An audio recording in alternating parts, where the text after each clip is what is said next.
Over హెడ్కి సంబంధించిన problem. అసలు problem ఏంటో మనం చూద్దాం first of all. So X limited company, X అనే ఒక కంపెనీ అంట హ్యాస్ 3 ప్రొడక్షన్ యూనిట్స్. అందులో ఏమున్నాయంట? Production units. ప్రొడక్షన్ యూనిట్స్ అంటే వస్తువులను ఉత్పత్తి చేసే యూనిట్లు. ఎన్ని ఉన్నాయి? 3 ఉన్నాయని చెప్తున్నాడు. ABC. సో వస్తువులను ఉత్పత్తి చేసే యూనిట్లు అంటే అక్కడ మనకి కాస్ట్ కూడా జనరేట్ అవుతుంది, అలాగే అక్కడ ప్రాఫిట్ కూడా రెవెన్యూ కూడా మనకి వస్తుంది. ఎందుకంటే ప్రొడక్షన్ తయారవుతుందంట, సేల్ చేస్తే మనకి రెవెన్యూ అన్నది వస్తుంది. సో అందుకని చెప్పేసి ఇవి కాస్ట్ సెంటర్లు, ఇక్కడ కాస్ట్ అనేది క్రియేట్ అవుతుంది. So ABC.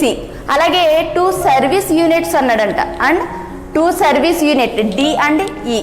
సో ఇక్కడ D అండ్ యూనిట్ సర్వీస్ యూనిట్లు ఎలాగైనాయి అంటే ఈ 3 యూనిట్లు సక్రమంగా రన్ అవ్వాలి అంటే ఖచ్చితంగా వాటి యొక్క హెల్ప్ అన్నది ఇక్కడ కావాలి. సో మనం ఎగ్జాంపుల్స్లో చెప్పుకున్నాం. సో ఎగ్జాంపుల్స్లో చెప్పమ్మా. పార్కింగ్, క్యాంటీన్ అని చెప్పుకున్నాం ఎగ్జాంపుల్స్లో. ఏంటంటే ఒక యూనిట్ అంటే ఒక ఫ్యాక్టరీని తీసుకున్నట్లయితే మనం, సో ఫ్యాక్టరీలో department A, department B, department C. So units ఉన్నాయి. సో అందులో ఉన్న కస్టమర్స్కి ఫుడ్ అన్నది ఎవరు ప్రొవైడ్ చేస్తున్నారు? క్యాంటీన్ ప్రొవైడ్ చేస్తుంది. సో అలాంటి డిపార్ట్మెంట్లు ఏంటంటే D అండ్ E. అంటే 2 కూడా సర్వీస్ డిపార్ట్మెంట్లో. అక్కడ ఎటువంటి ఇన్కమ్ అన్నది, రెవెన్యూ అన్నది రాదు. ఓన్లీ అవి ఏంటంటే సర్వీస్ అన్నది ప్రొవైడ్ చేస్తాయి. సో అవి 2 కూడా సర్వీస్ డిపార్ట్మెంటు. అయితే మొత్తం ఓవర్ హెడ్స్ అంటే మొత్తం ఎక్స్పెన్సెస్ అన్నవి ఎలాగైనాయి అంటే, ఫర్ ఎగ్జాంపుల్ ఒక రూమ్లో ఎన్ని రూమ్స్ ఉన్నప్పటికీ కూడా మీటర్ అవుట్ అయినప్పుడు కరెంట్ బిల్ ఒకే విధంగా ఒక అమౌంట్లోనే వస్తుంది మనకి. సో అంతేగాని రూమ్ వైజ్గా డివైడెడ్గా రాదు కదా. సో అలాంటప్పుడు ఏం చేస్తాం? ఏ రూమ్కి ఎంత అయింది అన్నది మనమే డివైడ్ చేసుకుంటాం రూమ్ యొక్క సైజుని బట్టి. ఓకేనమ్మా? సో ఇక్కడ కూడా అంతే. వాడు ఓవర్ హెడ్స్ అన్నవి ఇచ్చాడు, జరిగిన ఎక్స్పెన్సెస్ అంటే మొత్తం ఫ్యాక్టరీ మొత్తానికి జరిగిన ఎక్స్పెన్సెస్ అన్నవి మనకి ఇచ్చేసాడు. సో ఆ మొత్తం ఎక్స్పెన్సెస్ మనం ఏం చేయాలంటే డివైడ్ చేయాలి. ఏ యూనిట్కి ఎంత అయింది, ఏ యూనిట్కి ఎంత అయింది అన్నది మనం డివైడ్ చేయడం మన సమ్ ఏంటంటే డివైడ్ చేయాలి. సో అది చూద్దాం. ఫస్ట్ ఏమి ఇచ్చాడు? Rent rates. So rent rates అంటే ఆ ఫ్యాక్టరీకి సంబంధించిన రెంట్ కానీ లేదా ఇంకేమన్నా రేట్స్, ట్యాక్సెస్ కానీ ఏమైనా ఉంటే అవన్నీ కూడా మనం దేన్ని బట్టి డివైడ్ చేస్తామంటే ఫ్లోర్ స్పేస్. సో ఇక్కడ ఫ్లోర్ స్పేస్ అమ్మా. ఎందుకని ఫ్లోర్ స్పేస్ని బట్టి డివైడ్ చేస్తున్నాం? సో రెంట్ అన్నది ఎప్పుడు కూడా గది వైశాల్యం బట్టి ఎంత రెంట్ అన్నది డిసైడ్ చేస్తారు. సో 4 గదులు ఉంటే ఒక రెంట్ ఉంటుంది, 2 గదులే ఉంటే ఒక రెంట్ ఉంటుంది. మన ఇంట్లో చూసుకున్నట్టయితే ఎక్కువ గదులు ఉంటే ఎక్కువ రెంట్ అన్నది మనం పే చేస్తాం. ఇక్కడ కూడా అంతే. ఫ్యాక్టరీలో ఏంటంటే రెంట్ అన్నది ఎప్పుడు కూడా దేని బేస్ చేసి చేస్తారంటే గది యొక్క వైశాల్యం బట్టి డిసైడ్ చేస్తారు. సో అందుకని చెప్పేసి రెంట్ అన్నది దేనికి బేసిక్ అంటే ఫ్లోర్ స్పేస్కి బేసిక్. సో ఫ్లోర్ స్పేస్ని బేస్ చేసుకుని రెంట్ అన్నది డివైడ్ చేస్తాం. Next indirect wages. So indirect wages కంపెనీలో పరోక్ష వేతనాలు ఉంటాయి. అంటే డైరెక్ట్ వేజెస్ అంటే ఎవరైతే ప్రొడక్షన్లో డైరెక్ట్గా ఇన్వాల్వ్ అవుతున్నారో, అంటే చూడండి ఒక ఫ్యాక్టరీ చూసుకున్నట్టయితే ఆ ఫ్యాక్టరీలో ఎవరైతే డైరెక్ట్గా అంటే ప్రొడక్షన్ తయారీలో ఉన్నారో, ఆ యూనిట్లో ఉన్నారో వాళ్ళకి ఇచ్చే శాలరీస్ని మనం ఏమంటామంటే డైరెక్ట్ వేజెస్ అంటాం. అలా కాకుండా వాళ్ళ చేత పని చేయించే వాళ్ళు ఉంటారు, అంటే వర్కర్స్ ఉంటారు, సూపర్వైజర్స్ ఉంటారు. ఇక్కడ సూపర్వైజర్స్ ఏం చేస్తారమ్మా? వర్కర్స్ చేస్తే వర్క్ చేస్తారు, కానీ వాళ్ళు ఏం వర్క్ చేయరు. సూపర్వైజర్లు ఏ వర్క్ చేయరు. వాళ్ళు ఏం చేస్తారంటే వర్కర్లు నువ్వు ఇలా చేయి, అలా చేయని చెప్పి జస్ట్ డైరెక్షన్స్ ఇస్తారు అంతే. అంతేనా? సో ఆ డైరెక్షన్స్ ఇచ్చినందుకు గాను వాళ్ళకు కూడా మన శాలరీస్ అన్నది పే చేస్తున్నాం. సో అలాంటివి ఏమైనా ఉంటే అలాంటి శాలరీస్ అన్నింటిలో ఏమంటామంటే ఇండైరెక్ట్ వేజెస్ అంటామమ్మా. ఓకేనా? సో అవి ఇచ్చాడు. సో ఇండైరెక్ట్ వేజెస్ అన్నది దేన్ని బట్టి డివైడ్ చేయాలి? సో మనకి ఈ సూపర్వైజర్లు అందరూ కూడా ఎలా ఉంటారంటే ఒక 10 వర్కర్స్ ఎవరైతే ఉంటారో 10 వర్కర్స్కి ఒక సూపర్వైజరు, లేదా 50 వర్కర్స్కి ఒక సూపర్వైజరు. సో అలాగే ఏమవుతుంది? కొంతమంది వర్కర్ యొక్క లిమిట్ని బట్టి సూపర్వైజర్లు అన్నది మనం డిసైడ్ చేస్తాం. సో ఇక్కడ వాళ్ళ యొక్క వేజెస్ని ఎలా డివైడ్ చేస్తామంటే వర్కర్స్ వేజెస్ని బట్టి వాళ్ళ వేజెస్ని కూడా డిసైడ్ చేస్తాం. ఓకేనమ్మా? అంటే ఎంతమంది వర్కర్లు ఉంటే అంత వేజెస్ పెరిగిపోతాయి, అంతే కదా. వర్కర్స్ ఉంటే వాళ్ళకి ఎంతమంది ఉంటే అంతమంది శాలరీలు ఇవ్వాలి మనం వర్క్ చేసే వాళ్ళకి. అలాగే ఎంతమంది వర్కర్లు ఉంటే వాళ్ళకి పైన సూపర్వైజర్స్ అంత ఎక్కువ మంది ఉంటారు, అంతే కదా. సో వాళ్ళకి మనం దేన్ని బట్టి డిసైడ్ చేస్తాం? ఈ ఇండైరెక్ట్ వేజెస్ అన్నవి డైరెక్ట్ వేజెస్ని బట్టి డిసైడ్ చేస్తాం. అంటే డైరెక్ట్ వేజెస్ ఎంత ఎక్కువగా ఉంటే ఇండైరెక్ట్ వేజెస్ కూడా అంత ఎక్కువగా ఉంటాయి. అర్థమైందా మీకు పాయింట్? ఎందుకంటే ఒక 100 మంది వర్కర్లు ఉన్నారనుకోమ్మా, ఇప్పుడు 100 మంది వర్కర్లకి ఎంతమంది సూపర్వైజర్లు ఉంటారు? 10 మెంబర్స్కి ఒకరు చూసుకుంటే 10 మెంబర్స్ ఉంటారు. 10 మందికి ఒక సూపర్వైజర్ అయితే 100 మందికి 10 సూపర్వైజర్లు ఉంటారు, అంతే కదా. అలా కాకుండా ఇక్కడ వర్కర్లు పెరిగారనుకోండి, ఏమవుతారు? ఇక్కడ సూపర్వైజర్లు కూడా పెరుగుతారు. ఇక్కడ వర్కర్లకి 1 lakh శాలరీ, ఓకే. సూపర్వైజర్కి ఎంత ఉంటుంది? 10 మెంబర్స్ కాబట్టి వీళ్ళకి కూడా ఒక 1 lakh చూసుకుందాం, అంటే 20,000 వీళ్ళ పర్ హెడ్ శాలరీ. ఒక్కొక్కరికి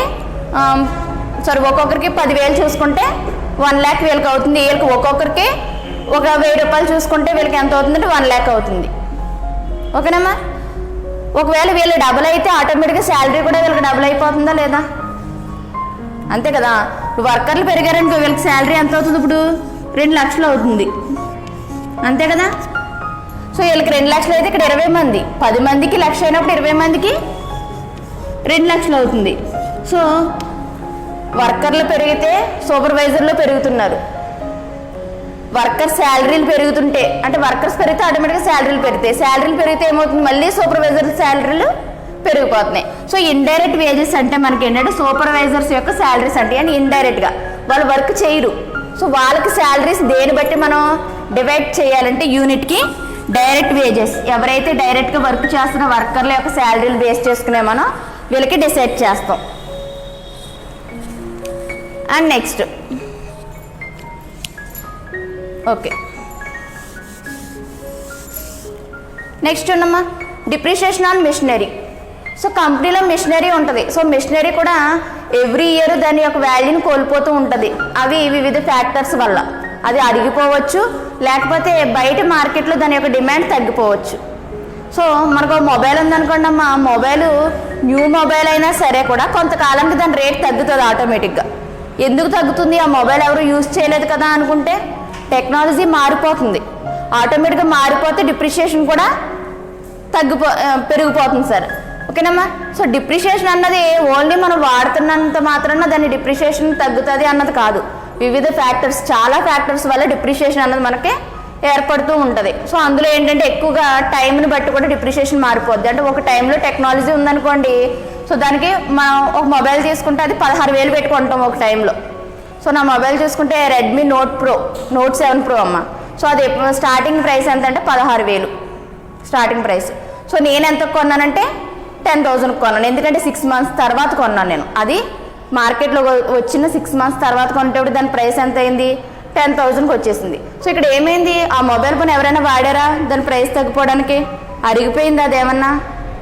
లేదు, కేవలం దాని యొక్క డిమాండ్ కోల్పోయింది, ఓకేనమ్మా. మార్కెట్ టెక్నాలజీ మారుతుంటే దానికన్నా బెనిఫిట్గా ఉన్న ప్రొడక్ట్స్ వచ్చేటప్పటికి ఏంటంటే అంతకుముందు ప్రొడక్ట్స్ యొక్క డిమాండ్ని కోల్పోతాయి. సో అలాగే డిప్రిషియేషన్ ఆన్ మెషినరీ. సో మెషినరీకి తరుగుదల ఏర్పడిందంట. సో ఎవ్రీ ఇయర్ మనం తరుగుదల క్యాలిక్యులేట్ చేస్తాం. అయితే ఈ తరుగుదల అన్నది ఏ విధంగా డివైడ్ చేయాలి, దేన్ని బేసిక్ తీసుకుని డివైడ్ చేయాలి? ఇక్కడ యూనిట్లో ఒక్కొక్క యూనిట్లో ఒక రకమైన మెషినరీ అన్నది ఉంటుంది. సో ఆ మెషినరీ ఒక యూనిట్లో ఎక్కువ మెషినరీ ఉండొచ్చు, లేదా ఒక యూనిట్లో తక్కువ మెషినరీ ఉండొచ్చు. సో ఇక్కడ చూసుకుంటే మనకి వాల్యూ ఆఫ్ మెషినరీ చూడండి, మెషినరీ వాల్యూ. సో ఏ అనే యూనిట్లో 60,000 విలువ గల మెషినరీ ఉందంట, బిలో 80,000.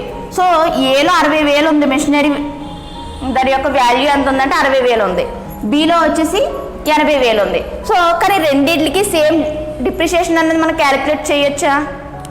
ఇక్కడ తక్కువ ఉంది మెషినరీ, ఇక్కడ ఎక్కువ ఉంది. ఎక్కువ ఉంటే ఎక్కువ తరుగుదల ఏర్పడుతుంది, తక్కువ ఉంటే తక్కువ తరుగుదల ఏర్పడుతుంది. సో మెషినరీ యొక్క డిప్రిషియేషన్ క్యాలిక్యులేట్ చేసేటప్పుడు ఈ యొక్క మెషినరీ వాల్యూని డిసైడ్ చేసుకుని దాని యొక్క డిప్రిషియేషన్ అనేది మనం క్యాలిక్యులేట్ చేస్తామమ్మా. నెక్స్ట్ లైటింగ్కి మనం ప్రీవియస్ సమ్లో చూసినట్లయితే ఫ్లోర్ స్పేస్ని డిసైడ్ చేసుకుని లైటింగ్ అన్నది డివైడ్ చేసాం, ఓకేనమ్మా. అంటే ఎంత పెద్ద స్పేస్ ఉంటే అన్ని లైట్స్ పడతాయి ఆ రూమ్లో. రూమ్ చిన్నదనుకోండి ఒక లైట్ సరిపోద్ది, రూమ్ పెద్దదనుకోండి 2 లైట్లు ఉండాలి. సో 2 లైట్లు ఉంటే 2 లైట్లకి పవర్ అన్నది అవుతుంది, ఓకేనమ్మా.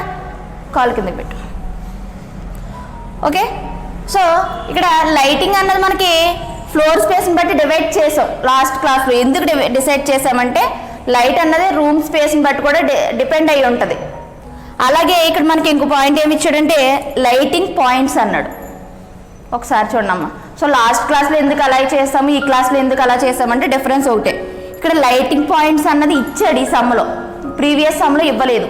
సో వాడు ఇచ్చాడు అనుకోండి లైట్ పాయింట్స్, అంటే ఎన్ని లైట్ పాయింట్లు ఉన్నాయో కూడా వాడు చెప్పేశాడు. అంటే యూనిట్ 1లో 10 లైట్లు ఉన్నాయంట, యూనిట్ 2 బిలో 15 లైట్లు ఉన్నాయంట.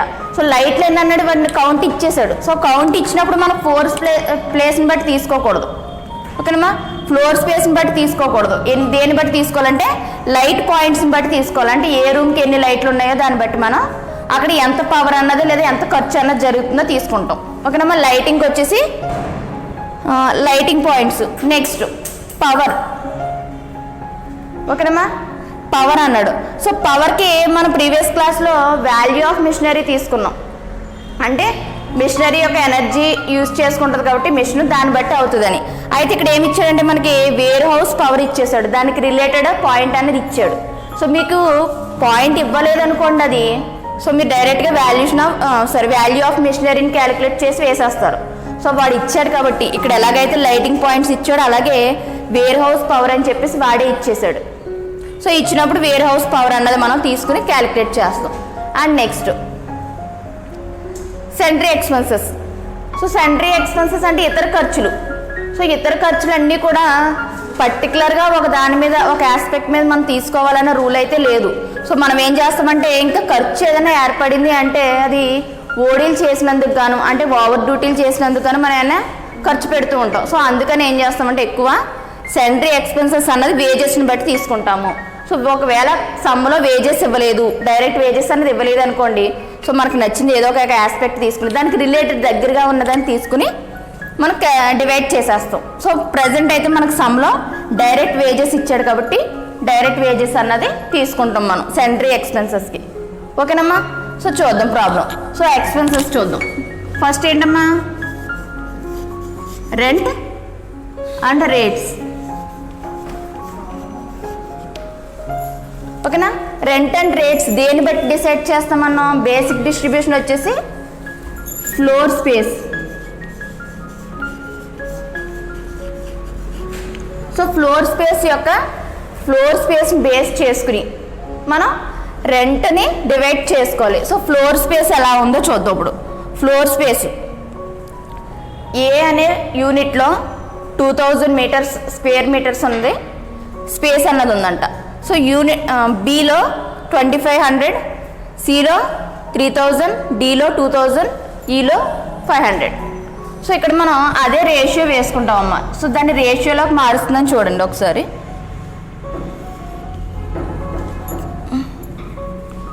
20:25:30:70.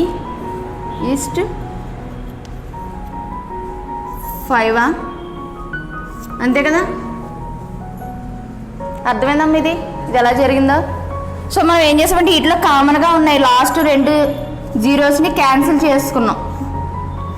ఈ 2 జీరోస్ని క్యాన్సిల్ చేసుకుంటే మనకి 20, 25, 30, 25. సో అదే రేషియో వేస్తాం. దీన్ని ఇంకా సింప్లిఫై చేసుకోవచ్చు మనం. ఈ అన్నిట్లోని సేమ్ టేబుల్ అనేది మనకి ఇక్కడ పోతుంది. సో సేమ్ టేబుల్ పోయినప్పుడు 5 టేబుల్ పోతుంది కాబట్టి 4:5:6:4:1. ఓకేనమ్మా, అర్థమైందా ఎలా చేసుకున్నామా. సో ఇదే ఇక్కడ పైన వేసేస్తాను మనకి స్పేస్ కలిసి రావడం కోసం. సో మీరు ఇది రఫ్ వర్క్లో చేసుకోవచ్చు మీకు అర్థం కావాలంటే. నిన్న ఆల్రెడీ రఫ్ వర్క్ ఎలాగా నోట్ చేయాలో చెప్పాను నేను. 4:1. సో ఈ రేషియోలో ఇప్పుడు వాటిని డివైడ్ చేసేద్దాం. సో ఈ అమౌంట్ ఎంతమ్మా టోటల్ రెంట్ అండ్ రేట్స్ ఎంత అంటే 5000. సో 5000 ఇప్పుడు ఇంటూ 4/9 20 అంతే 4/20. సో 5000 ఇంటూ 4/20 ఈ 0 0 క్యాన్సిల్ అవుతుంది 2 ఇందులో 5 times 250 1000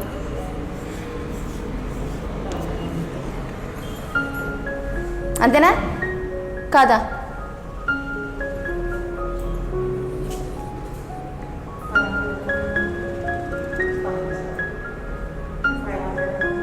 అమ్మా 500 కాదు, మొత్తం 5000ని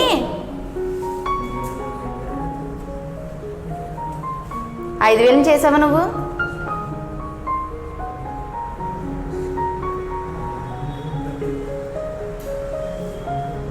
కరెక్టే కదమ్మా. సరిగ్గా చూడు ఒకసారి, క్యాలిక్యులేటర్ యూజ్ చేయొచ్చు. ఓకే, నెక్స్ట్ వచ్చేసి ఎంత 5 అన్నాడు, 525. నెక్స్ట్ 6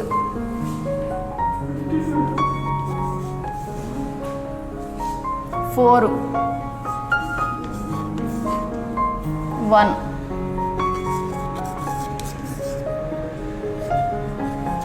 సో టోటల్ సరిపోయిందిలే చూడండి. 5000కి ఈ 5 కలిపితే 5000 రావాలి మనకి. ఓకేనా?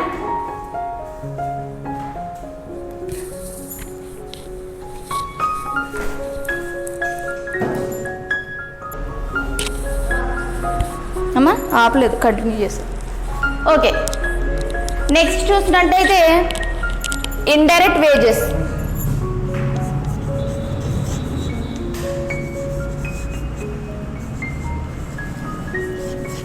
చూడమ్మా, indirect wages. So indirect wages ఎంత 1500. సో దీన్ని దేని బట్టి డిసైడ్ చేయాలంటే దేని బట్టి డిస్ట్రిబ్యూట్ చేయాలి ఆ డిపార్ట్మెంట్లకి అంటే ఇండైరెక్ట్ వేజెస్ని డైరెక్ట్ వేజెస్ అని చెప్పాను. So direct wages.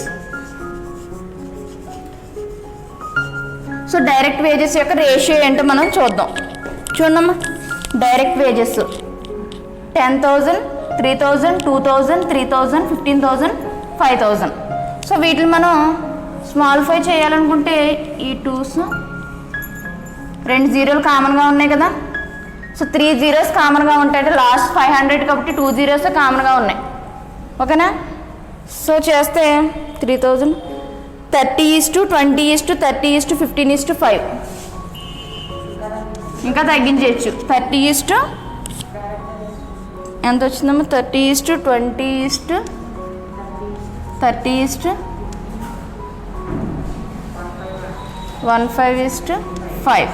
సో వీటిలో కామన్గా మళ్ళీ 5 టేబుల్ పోతుంది కాబట్టి 6:4:6:3:1.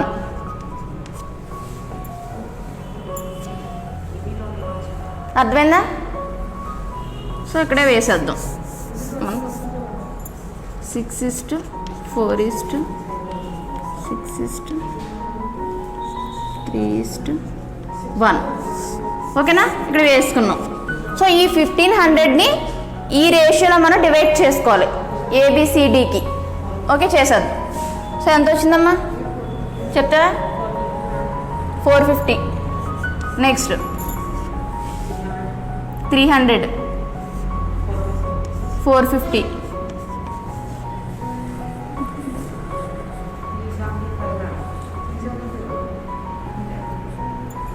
900 ఎంతమ్మా? 375 రాదమ్మా, 275 225 75 అంతే కదా.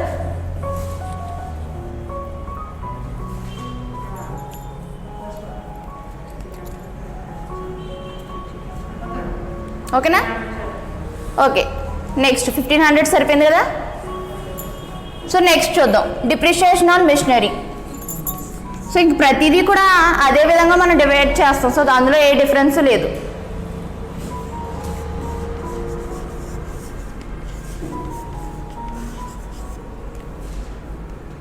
సో డిప్రిషియేషను దేని బట్టమ్మా? వాల్యూ ఆఫ్ మిషనరీ అన్నాం కదా.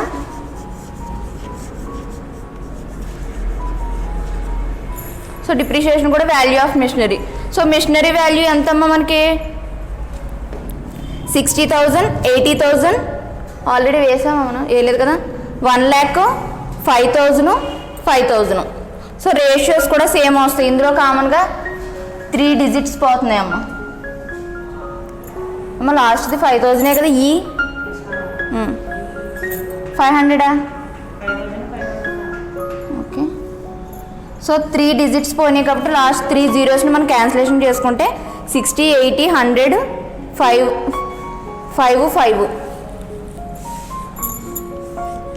60, 80, 100, 5. సో దీన్ని స్మాల్ఫై చేసుకుంటే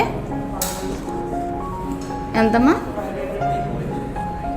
5తోనే 12, 12:16, 20:1. Very good. ఓకే. సో మళ్ళీ అలాగే డివైడ్ చేసుకుందాం. ఎంతమ్మా amount, depreciation amount 10,000. So 10,000 into 12 ఈ టోటల్ మొత్తం ఎంత, అది టోటల్ ఎంత 18, 20, 30, 40 ఓకేనా. అంటే 10,000 ఇన్ 50, 60 అమ్మా, 36, 50. 10,000 ఇంటూ 12/50 వేసుకుంటే ఏ అంతా మనకు వస్తుంది. ఓకేనా. అలాగే ఇక్కడ 16 వేసుకుంటే బి ఎంత వస్తుంది.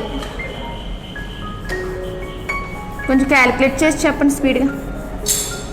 క్యాలిక్యులేటర్ లేదు ఎవరి దగ్గర?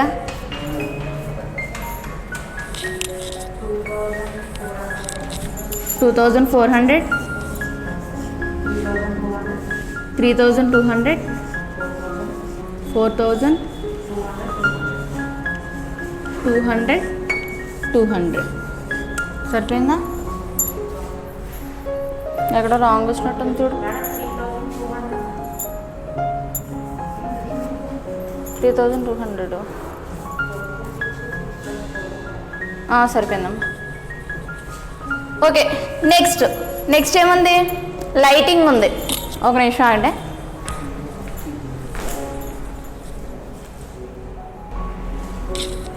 ఎక్కడి వరకు చెప్పాను ఇందాక? Okay, lightings. సో లైటింగ్స్ యొక్క రేషియోని డిసైడ్ చేస్తాం. లైటింగ్ యొక్క రేషియో ఏంటంటే 10:15:20:10:5. సో వాటిని స్మాల్ఫై చేసుకుంటే అందులో 5 టేబుల్ పోతుంది కాబట్టి మనకి 5 టేబుల్తో ఈ బై చేసుకుంటే మనకి ఏమొచ్చింది 2:3:4:2:1 వచ్చింది. సో ఆ లెవెల్ ఇవి డివైడ్ చేసాం. సో ప్రతిదీ కూడా మనకి ఇచ్చిన యొక్క బేసిక్ డిస్ట్రిబ్యూషన్ ఏదైతే ఇచ్చాడో దాన్ని బట్టి రేషియో కింద డివైడ్ చేసుకుని ఏ యూనిట్కి ఎంత, బి యూనిట్కి ఎంత, సికి ఎంత, డికి ఎంత, ఈకి ఎంత అన్నది డిసైడ్ చేసాం. సో ఇప్పుడు టోటల్ సో కంప్లీట్ అయిపోయినప్పుడు లాస్ట్ ఏంటంటే టోటల్స్ చేసుకోవాలి. మనకి మొత్తం యూనిట్కి ఎంత ఖర్చు అయింది. సో టోటల్ అమౌంట్ మొత్తం కూడా ఫస్ట్ టోటల్ చేసాడు అమ్మ. ఎంత వచ్చిందో 16 ఎంతమ్మా 28,600. ఏ ఎంత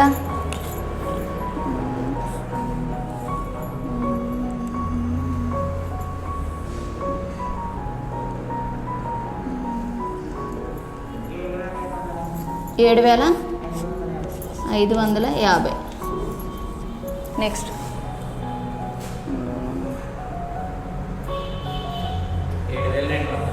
ఎంతమ్మా నెక్స్ట్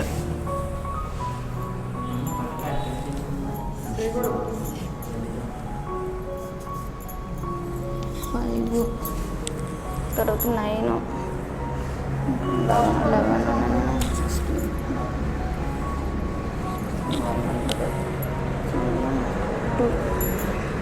6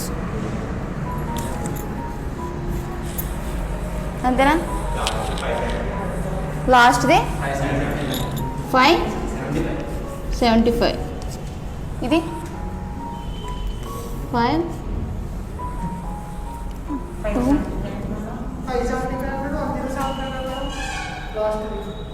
అక్కడ 500 వచ్చింది కదా లాస్ట్లో. అదే 500 వచ్చింది కదా టోటల్. అవునమ్మా, ఈ 500 చూడలేదని చూడు. 500 అమ్మా, 50.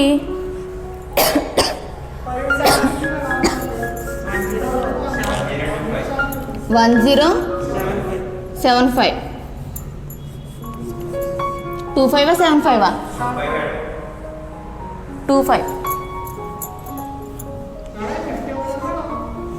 అవునమ్మా, 555 ఇక్కడ 50.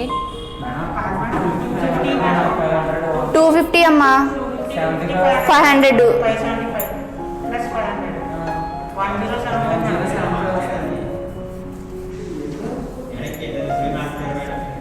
కింద ఎప్పుడు మార్చానమ్మా నేను? ఇది 50 కింద కనిపించిందా నీకు? ఇది ఎప్పుడో మార్చానులే. ఓకే, ఇది ఎంత చూడండి, డి ఎంత? 3125. ఓకేనా? సో సి కరెక్టేనా? సో సి చెక్ చేయండి. ఇవి మొత్తం కూడా టోటల్ చేసేయండి అమ్మ, దేనికి దానికి టోటల్. కరెక్టేనా? ఓకే. ఏ ఎంత, బి ఎంత, సి ఎంత, డి ఎంత, ఈ మొత్తం ఈ 4 సారీ ఈ 5 కూడా టోటల్ చేసేస్తే దీనికి ఈక్వల్ అయిందో లేదో చూడండి. అయిపోయినట్టే total. So total over heads ఎంతో మనకు వచ్చిందండి. టోటల్ ఓవర్ హెడ్స్ ఎంతో తెలుసు. ఇప్పుడు ఏ యూనిట్కి ఎన్ని ఓవర్ హెడ్స్ అయినాయో కూడా మనకి తెలుసు. సో ప్రాబ్లం వచ్చేసి ఇదమ్మా.